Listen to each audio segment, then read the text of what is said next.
BTech 3వ సంవత్సరం చదువుతున్న విద్యార్థినిపై ఏడాది కాలంగా ఇద్దరు యువకులు వేధింపులకు పాల్పడుతున్నారంటూ బాచుపల్లి పోలీస్ స్టేషన్లో ఒక కంప్లైంట్ రిజిస్టర్ అయింది.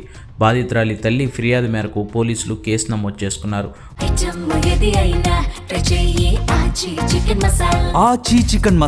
బాచుపల్లి పోలీస్ స్టేషన్ పరిధిలోని విఎన్ఆర్ విజ్ఞాన జ్యోతి కాలేజీలో 3వ సంవత్సరం బీటెక్ చదువుతున్న తన కుమార్తెను ఆశీష్ అనే విద్యార్థి ఏడాది కాలంగా వేధింపులకు గురిచేస్తుండగా ఆ ఇబ్బందులను ప్రవీణ్ అనే మరో విద్యార్థితో బాధితురాలు చెప్పుకుంటే అతను కూడా ఆ సమస్యను అడ్వాంటేజ్గా తీసుకుని ఇబ్బంది పెడుతున్నాడంటూ బాధితురాలి తల్లి ఫిర్యాదు చేసినట్లు పోలీసులు తెలిపారు.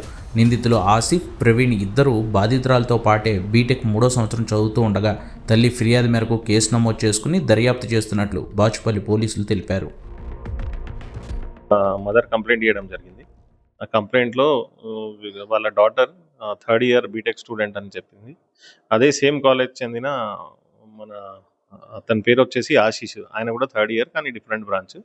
వీళ్ళకు 2024లో సంవత్సరంలో వాళ్ళకు ఇద్దరికి ఇన్స్టాగ్రామ్లో పరిచయం అయ్యారు. వాళ్ళిద్దరు ఇన్స్టాగ్రామ్లో పరిచయం అయిన తర్వాత ఈ ఆశీష్ అనే అబ్బాయి ఆమెని లవ్ ప్రపోజ్ చేసిండు. లవ్ ప్రపోజ్ చేసిన తర్వాత ఆ రిలేషన్షిప్లో ఉన్నప్పుడు ఆమెని కొన్నిసార్లు బలవంతంగా అత్యాచారం చేసిండని కంప్లైంట్.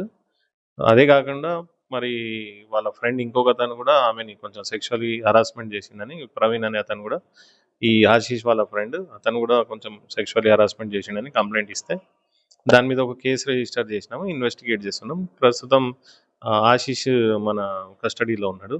అతన్ని కోర్టులో ప్రొడ్యూస్ చేస్తున్నాం. ఇప్పుడు ఇద్దరు సేమ్ కాలేజ్, ఇద్దరు సేమ్ కాలేజ్, డిఫరెంట్ బ్రాంచ్. ఈరోజు కోర్టులో ప్రొడ్యూస్ చేస్తున్నాం. అతన్ని కూడా గురించి ట్రై చేస్తున్నాం. ఆచి చికెన్ మసాలా.